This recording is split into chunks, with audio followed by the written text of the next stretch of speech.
शांति। आज 26 मई 2023 भारत में शुक्रवार है। Today is 26th May 2023 and it's Friday in Bharat.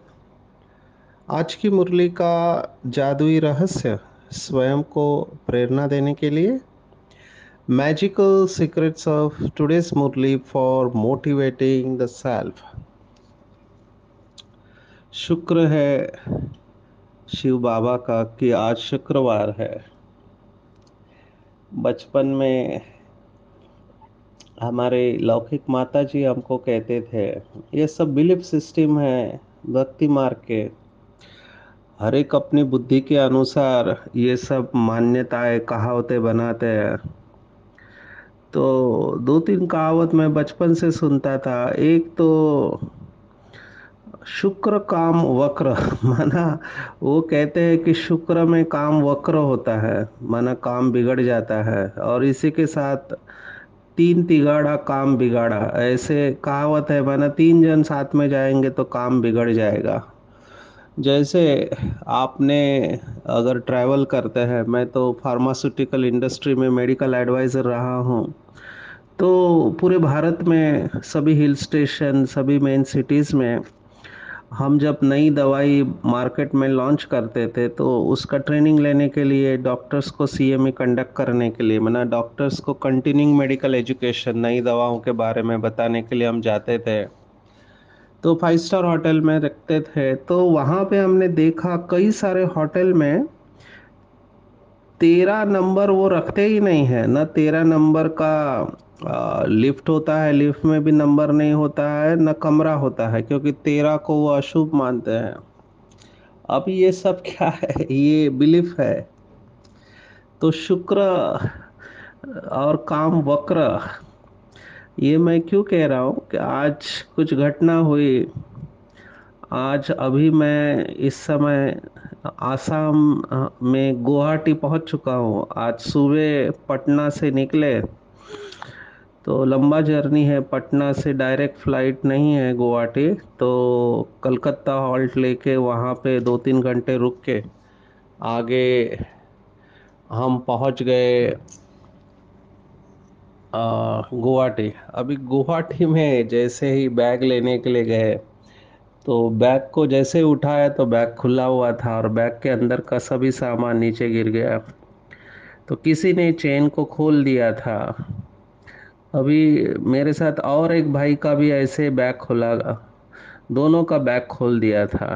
तो मुझे तो पहला थॉट बहुत हंसने को आया, और तुरंत पहला थॉट आया जो बहुत काल का अभ्यास, नथिंग न्यू, हर कल्प में ये रिपीट होने वाला है। और फिर आगे के स्टेप्स हमने लिए, जो भी है फोटो निकाल के कंप्लेंट करके अंदर की चीज़ गई है कि नहीं वो देखना। लेकिन इंटरेस्टिंग और एक बात हुई आज। वहाँ पे बाबा की एक बच्ची है, एयरपोर्ट में सेवा देती है, तो उन्होंने कहा आज और एक बहन कुवैत से आई, उनका तो बैग ही नहीं पहुँचा है। तो वो वाया हैदराबाद आए, कुवैत से हैदराबाद, हैदराबाद से गुवाहाटी, तो उनका बैग ही आया नहीं है। तो आज बैग का ये पूरा गेम चला, तो मैं जैसे मुझे पता चला कि उनका तो बैग नहीं है, मेरा कम से कम बैग तो आया। क्योंकि पूरे वीआईपी प्रोग्राम है, यहाँ पे मिनिस्टर आ रहे हैं, और आसाम में भी मेरा आसाम नशा मुक्त आसाम का लॉन्चिंग है, यहाँ से मैं पुणे जाऊँगा। तो कम से कम बैग तो आया, इसलिए दिल से निकला शुक्रिया बाबा। तो अभी बहुत ऐसे अनुभव लाइफ में होते हैं, तो बहुत काल का अभ्यास होने के कारण तुरंत ड्रामा याद आता है। ये ड्रामा की पॉइंट इतनी शक्तिशाली है। कि आपको इमीडिएट फुल स्टॉप लगा देती है। और आप अंदर से अगर फोकस है, प्रेजेंस ऑफ आपका माइंड है, तो आप समथिंग नोन एज, अंग्रेजी में हम कहते हैं SRS, स्पॉन्टेनियस राइट एक्शन लेके आप फुल स्टॉप लगा देते हो और सॉल्यूशन के ऊपर फोकस करते हो। तो यहाँ पे कहीं पर भी निगेटिव थॉट नहीं, कुछ नहीं, और पूरा इतना स्मूथली निकल आए तो बहुत अच्छा लगा। आज बाबा ने मुरली में यही बात कही है। आज की पूरी मुरली में दो तीन बातें बार बार आती रहती है, आई है। एक, बाबा ने कहा 3 पैर पृथ्वी, तो इसके ऊपर कहानी है, कल के मुरली में आया था तीसरी की कथा। आज 3 पैर पृथ्वी के नहीं मिलते हैं। और दूसरी बात काम क्रोध की, ये 2-3 बार आई है, और निरंकारी बनने की। ये तीनों में से अगर हमको धारणा के लिए अटेंशन देना है तो मैं एक ही शब्द लूँगा जो ब्रह्मा बाप ने आखिरी में उच्चारे थे, वो भी 3 शब्द है। तो मैं ये बिलीफ सिस्टम को तोड़ने का काम करता हूँ जब भी पब्लिक का सेशन लेता हूँ। तो जैसे महाराष्ट्र में भी कई सारी कहावतें हैं मराठी भाषा में, वो कहते हैं कि मोड़ेन पर वाकनार नहीं, माना मैं टूट जाऊंगा लेकिन झुकूंगा नहीं। तो मैं लोगों को बहुत हंसाने की कोशिश करता हूँ, क्योंकि लोग वैसे भी टेंशन में बहुत जीते हैं। तो मैं उनको पूछता हूँ कि टूटने के बाद आपका फायदा ही क्या है। इससे तो अच्छा कहावत ऐसी होनी चाहिए कि वो झुकूंगा लेकिन टूटूंगा नहीं। तो झुकना ही नहीं चाहता है आज का इंसान। अभी ये हमको समझना है, निरंकारी शब्द, जब बाबा ने ये 3 शब्द इस्तेमाल किए थे, जैसे 3 तिगाड़ा काम बिगाड़ा, ये कहावत है। तो मैं कहता हूँ 3 ही विजय का नंबर है। जैसे बाबा कहते हैं ना, त्रिमूर्ति शिव जयंती, जहाँ त्रिमूर्ति शक्तियाँ है वहाँ विजय निश्चित है। त्रिमूर्ति शक्ति माना क्या? तो त्रिमूर्ति माना स्थापना, पालना और कर्तव्य, या उत्पत्ति, पालना और संहार। हिंदी में कहते हैं उपास। उपास माना उत्पत्ति, पालना और संहार। तो ये 3 शक्तियाँ जिसके कंट्रोल में है उसकी विजय निश्चित है। भारत का अंक शास्त्र के अनुसार भारत का नंबर भी 3 है। भारत के तीनों तरफ 3 समुंदर है। वैसे सागर, ज्ञान सागर शिव बाबा, अविनाशी धरती भारत में आता है, वो शिव बाबा भी त्रिमूर्ति है। और भारत ऐसा खंड है, एक ही देश है जिसकी तीनों तरफ 3 अलग अलग समुंदर है। दाई तरफ है अरेबियन सी, नीचे है हिंद महासागर, इंडियन ओशियन, और लेफ्ट साइड में बे ऑफ बंगाल है। तो भारत का जो अंक शास्त्र के अनुसार आंकड़ा आता है, नंबर आता है, वो 3 है। अब बाबा के बहुत सारे शब्द 3-3 है, मुझे बहुत अच्छे लगते हैं। एक बार मैंने इसका पूरा लिस्ट निकाला था तो बहुत सारे शब्द निकले। हमने इसके ऊपर पहले देखा है, इसलिए मैं इसमें समय नहीं दूंगा। जैसे दानी, महादानी, वरदानी, है ना, नॉलेजफुल, पावरफुल, सक्सेसफुल, ऐसे बाबा ने बहुत सारे 3-3 शब्द बताए हैं। प्यादे, घुड़सवार और महारथी, ये भी 3 हैं। तो बाबा ने आखिरी में 3 शब्द इस्तेमाल किए थे। ये 3 शब्द भी बहुत गहरे हैं। आज उसमें से तीनों के तीनों ही शब्द इनडायरेक्टली आए हुए हैं। 2 शब्द स्पष्ट आए हैं। बाबा ने 3 शब्द उच्चारे थे, निराकारी, निर्विकारी, निरहंकारी भव। तो उसमें निराकारी और निरहंकारी, ये 2 शब्द आज के मुरली में आए हैं। निर्विकारी इनडायरेक्टली आया हुआ है। तो हम इसमें से अगर लेना चाहे तो मैं एक शब्द के ऊपर ज़्यादा अटेंशन खिंचवाना चाहूँगा, वो है निरहंकारी बनना। बहुत बड़ी अचीवमेंट है। पहले भी बताया, आप में से जो भी गए हैं आ, पांडव भवन गए हैं, तो जो ओम शांति भवन स्थान है जहाँ पर पहले बाबा आते थे, 95-96 तक बाबा वहाँ रेगुलरली आते थे, कई सालों से आते रहे। बाबा ने अपना स्थान बदला है। पहले हिस्ट्री हॉल के बाद मेडिटेशन रूम ओम शांति भवन, उसके बाद एक बार ज्ञान सरोवर में आए और फिर शांतिवन। तो और सबसे ज़्यादा समय तो ओम शांति भवन में आए। और उस ओम शांति भवन में बहनों की तरफ पीछे की तरफ बड़े बड़े स्लोगन लिखे हुए हैं। तो उसमें एक स्लोगन है, ego is the root cause of all suffering. तो अहंकार दुखों की जड़ है। मेरे पास जो भी पति पत्नी के झगड़े आते हैं, सब झगड़े अगर जड़ में आप देखो तो ईगो होता है, उसके जड़ में अहंकार होता है। और ये अहंकार को ठेस लगती है, या अहंकार ही विघ्न उत्पन्न करता है। अंग्रेजी में कहावत है कि कभी भी किसी व्यक्ति के पी को धक्का नहीं लगाना चाहिए। पी को धक्का लगता है तो व्यक्ति बौखला उठता है।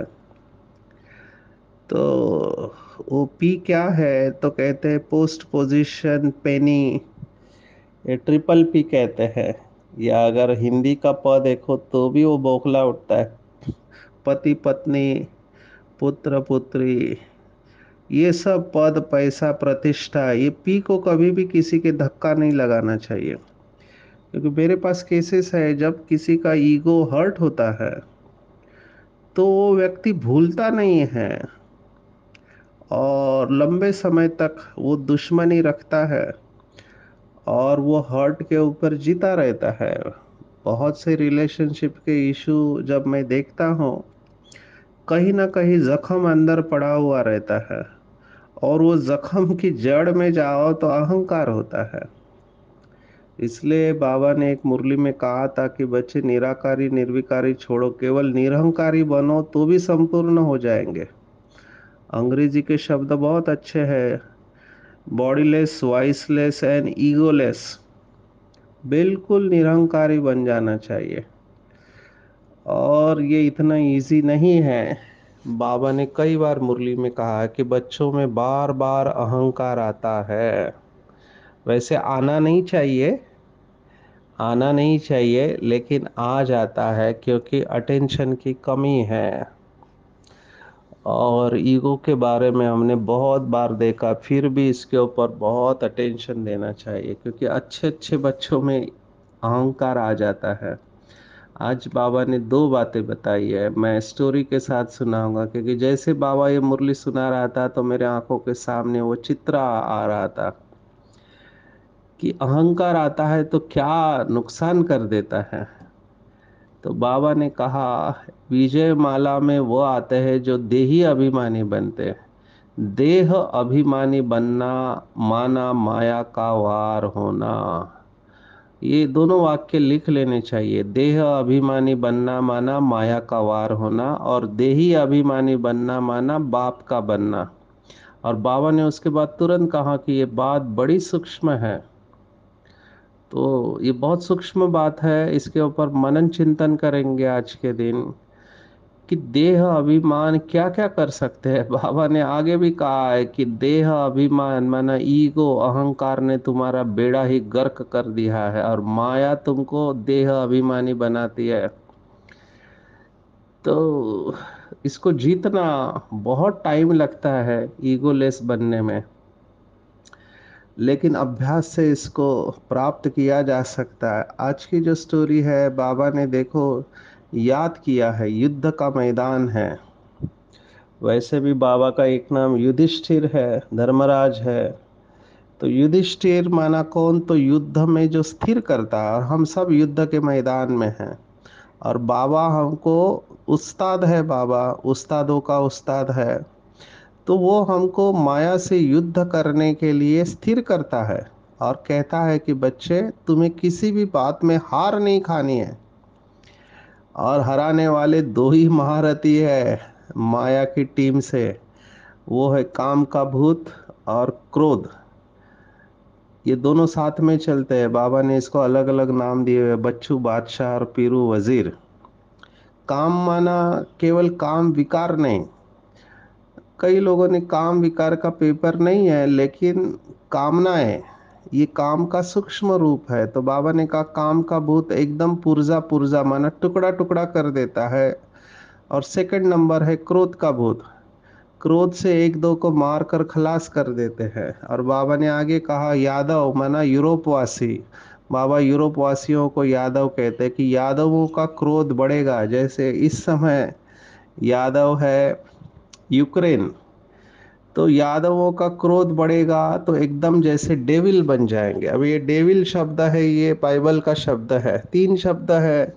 हिंदू धर्म में रावण बोलते हैं, क्रिश्चियनिटी में डेविल बोलते हैं, और इस्लाम में शैतान बोलते हैं।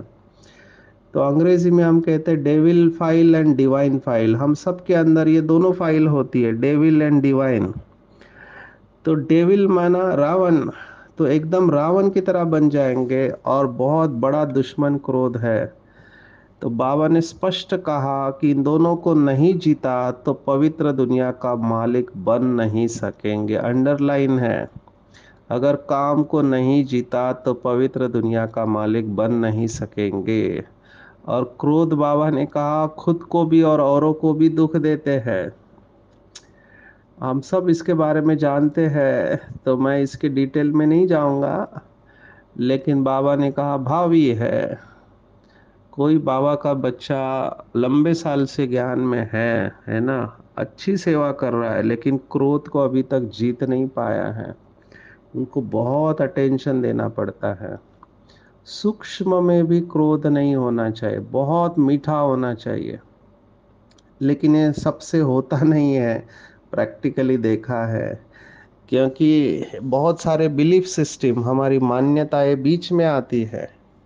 जैसे लौकिक में मान्यता है कि जब तक गुस्सा नहीं करेंगे तब तक काम नहीं होगा, बच्चे पढ़ाई नहीं पढ़ेंगे, लोग ऑफिस में काम नहीं करेंगे, इसलिए गुस्सा तो करना पड़ता है। So people use it as a weapon, वो शस्त्र की तरह इसका इस्तेमाल करते हैं।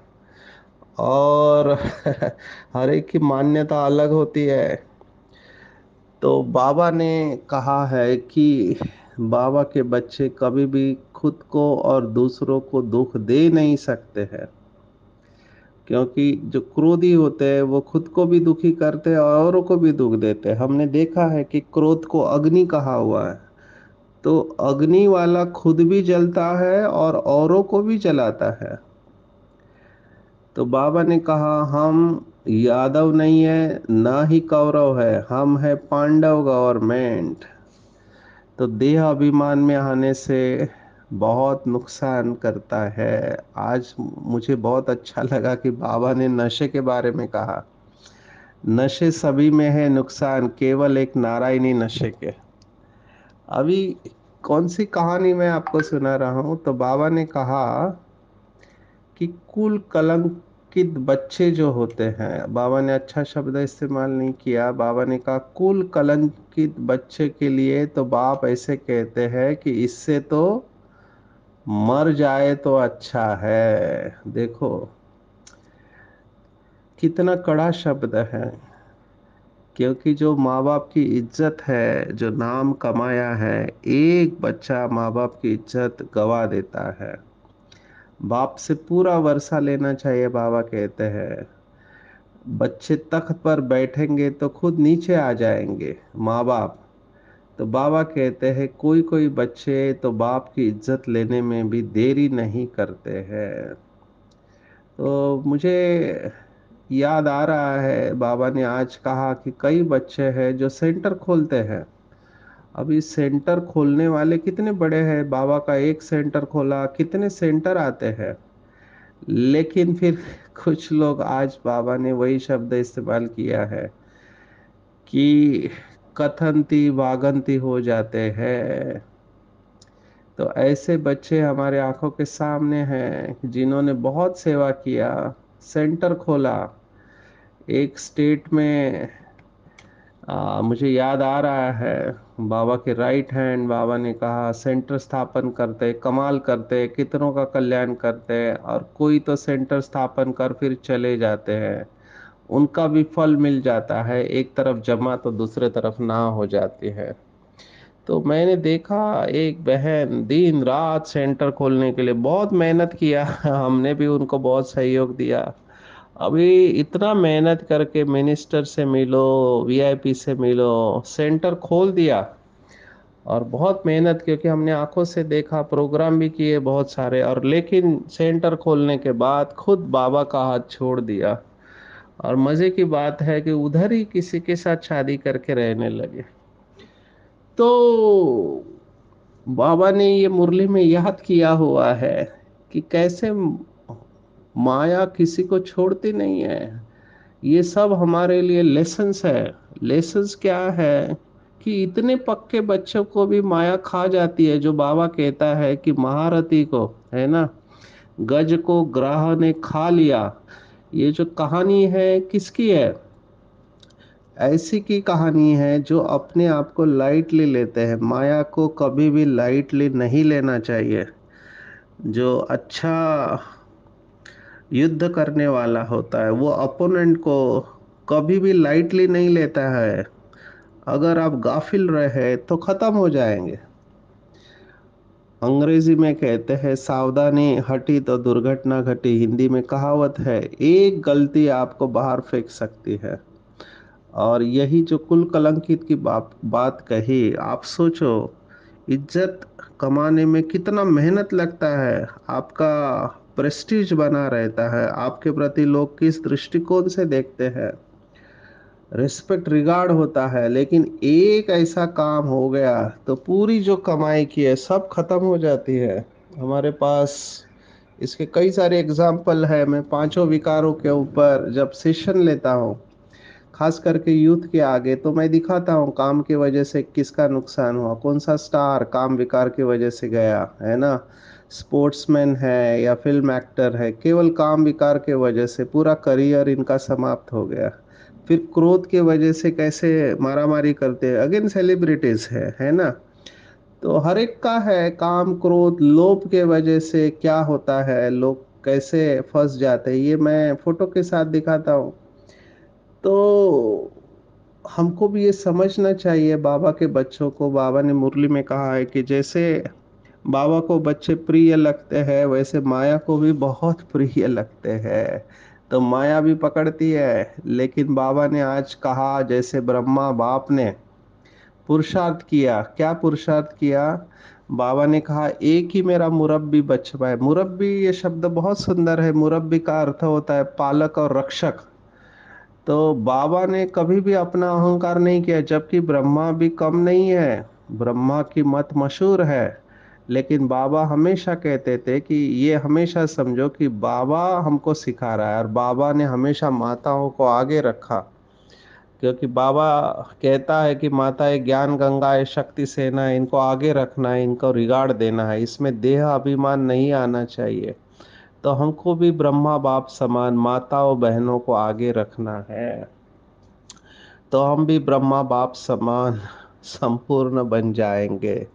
वास्तव में हम सब सीताएं हैं। ऐसे नहीं केवल बहनें ही सीताएं हैं, भाई भी सीताएं हैं। बार बार ये बात आ रही है कि साजन तो केवल एक ही है, शिव बाबा, बाकी सब सजनियां है। सजनी माना क्या?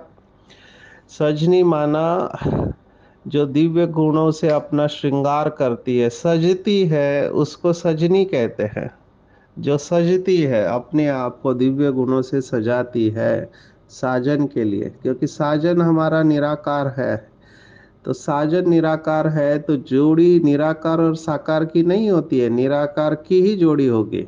तो बाबा ने हमेशा ये कहा है कि अगर बाप के साथ बनकर चलना है तो बाप जैसा बनना पड़ेगा। तो शिव बाबा जैसा निराकारी और ब्रह्मा बाप जैसा फरिश्ता आकारी बनना पड़ेगा। नहीं तो साजन उजला, साजन बहुत खूबसूरत और सजनी मैली, जोड़ी जमेगी नहीं, ऐसे कबीर भी कहता है। पीयू उजला। तो आज पूरी मुरली ये गीत के ऊपर है, जिसके बारे में बताना रह गया। जो पिया के साथ है, बहुत सुंदर गीत है। अगेन ब्लैक एंड व्हाइट जमाने का। इसमें का एक स्टांजा बहुत सुंदर है। एक पंक्ति है कि दर्द से जो दूर है जो नशे में चूर है। दर्द से जो दूर है जो नशे में चूर है। जिसकी आंखों में किसी की आंख है, जिसके हाथों में किसी का हाथ है, उसके लिए बरसात है। तो आंखों में आंख माना क्या? जो बाबा कहता है जिनकी नजरों में शिव बाबा समाया हुआ है, उसका ये भाव है, जिसकी आंखों में किसकी आंख है। और जो नशे में चूर है, आज बाबा ने नशे की बात कही है। जो दर्द से दूर है, क्योंकि भगवान के बच्चे दुखी नहीं हो सकते। दुखी होते हैं माना भगवान के बच्चे नहीं हैं। भगवान सुख का सागर है तो उसके बच्चे दुखी कैसे हो सकते हैं। तो जो दर्द से दूर है, नशे में चूर है, नारायणी नशे में, जिसकी आंखों में किसी की आंख है, जैसे किससे प्यार होता है तो कहता है मेरे आंखों में समाया हुआ है, तो शिव बाबा हमारे आंखों में समाया हुआ है। जिसके हाथों में किसी का हाथ है, जो आशिक माशिक होते हैं वो हाथों में हाथ डाल के चलते हैं, उसके लिए बरसात है। तो ये सब बातें आज की मुरली में आई हुई है, उसके लिए हमेशा ज्ञान की बरसात है। माना इसका भाव ये है, बाबा ने कहा कि ब्राह्मण भल कहाँ भी रहे, ये आज की मुरली का शब्द है। आप अमेरिका हो, लंदन हो, चाइना हो, या अरेबियन कंट्रीज हो, थाईलैंड में हो, ऑस्ट्रेलिया में हो, आप कहीं भी हो, जो बाप के बनते हैं कहाँ भी रहे, उनके लिए ज्ञान की बरसात है। और ज्ञान की बरसात माना क्या, बाबा ने कहा कि जो पवित्र रहेंगे, ज्ञान अमृत पिएंगे, उनके लिए ही ज्ञान की बरसात है। अमृत कोई जल नहीं है। बाबा ने कहा जहर की भेंट में ज्ञान को अमृत कहा गया है। तो चेक करना चाहिए, क्या मेरे ऊपर ज्ञान की बरसात होते रहती है। दूसरे शब्दों में, क्या मैं ईश्वरीय नशे में रहता हूँ। मुझे बस 3 पैर चाहिए। वैसे भी मरने के बाद 3 पैर ही जमीन हमको जरूरत होती है, उतनी ही जगह लेंगे शरीर को दफनाने के लिए या जलाने के लिए। बाकी सब ये शास्त्रों में जो लिखा है, बाबा ने कहा जुआ खेला, जुए में हार गए, ये सब झूठ है। वास्तविक में आज बहुत अच्छा मुझे लगा पांडव शब्द। पांडव भक्ति मार्ग में, महाभारत में कहते पंडु का पुत्र इसलिए पांडव। पंडु राजा था, उसके बच्चे थे इसलिए उनको पांडव। लेकिन आज बाबा ने कहा शिव बाबा पंडा है, तो पंडा से पांडव शब्द, शिव बाबा है रूहानी पंडा, और इस रूहानी पंडे के बच्चे हैं पांडव। और पांडव 5 माना केवल 5 नहीं होते, ये तो करोड़ों के मुकाबले में थोड़े से बाबा के बच्चे हैं, उनको पांडव कहा गया है। तो जितना जितना हम शिव बाबा की मत पर चलेंगे, पवित्रता का कंगन बांधेंगे, उतना उतना बाप समान मोस्ट बिलीवेड बन जाएंगे। और आज एक विशेष बात मुझे लगता है हम सबको अटेंशन देना चाहिए, जो हमने पहले भी देखा कि जैसे जैसे आगे बढ़ते जाएंगे, जैसे जैसे आगे बढ़ते जाएंगे, हमको एक रियलाइजेशन होगा कि 63 जन्म हमने बहुत व्यर्थ गवाया। ये एक ही जन्म है जब समर्थ बन सकते हैं, तो इसको व्यर्थ नहीं गवाना है। ये बहुत बड़ी रियलाइजेशन बाबा के बच्चों को, जिनको प्राप्ति होती है ज्ञान और योग में, तो एक एक घड़ी भी वो श्वासोश्वास बाबा की याद में रहने की कोशिश करेंगे, घड़ी घड़ी बाबा की याद में रहेंगे। ये कमाई का युग है, संगम युग माना कमाई का युग है।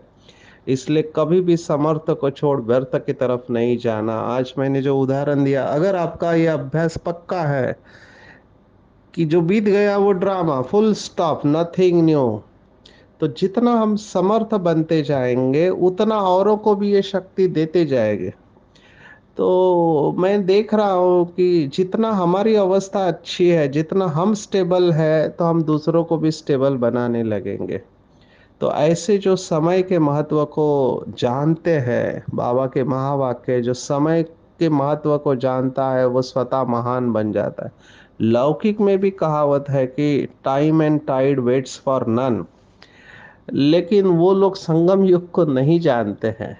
इसलिए हम बाबा के बच्चे संगम युग को जानते हैं तो महान बन जाते हैं, और हमेशा बाबा के फरमान पर चलते रहते हैं तो सारी विश्व हमारे ऊपर कुर्बान चली जाती है। बाबा के जो बच्चे पहले सब्जी बेचते थे, अब बाबा का हाथ छोड़ दिया, आज वो करोड़पति बने हैं। बाबा ने कहा, बाबा के पास आते कहते बाबा अभी तो बहुत पैसा हो गया, बाबा कहते हैं आ बाबा कहते हैं तुम्हारे ऊपर बोझा बहुत है, तुमने शिव बाबा की पालना ली। तो प्लस माइनस होता रहता है। एक इम्पोर्टेंट थॉट, अगर हम यज्ञ को कुछ भी देते हैं तो गुप्त दान करना चाहिए, बताना नहीं चाहिए, क्योंकि बाबा गुप्त है, दान भी गुप्त होना चाहिए। तो जमा का खाता अच्छा रहता है। और कभी भी ये थॉट नहीं आना चाहिए कि मैंने यज्ञ में इतना दिया। अगर ये थॉट आया माना फेल। हम देते क्या है और लेते क्या है, ये भी एक अहंकार का सूक्ष्म स्वरूप है। मैं एक पैसा देकर लाख लेता हूँ तो ये देना नहीं हुआ, ये लेना हुआ। तो हमेशा निरंकारीपन का अभ्यास करना चाहिए। आज पूरा दिन निरंकारी बनने का अभ्यास करेंगे और समय को महत्व देंगे। और जैसे ब्रह्मा बाप ने निरंकारी बनकर माताओं को आगे रखा, हमको भी उनको आगे रखना चाहिए। पवित्रता की धारणा करनी है, काम और क्रोध के ऊपर जीत पाना है। पिया को हमेशा साथ रखना है। जो पिया को साथ रखते हैं उसके लिए हर वक्त ज्ञान की बरसात है। अच्छा, ओम शांति।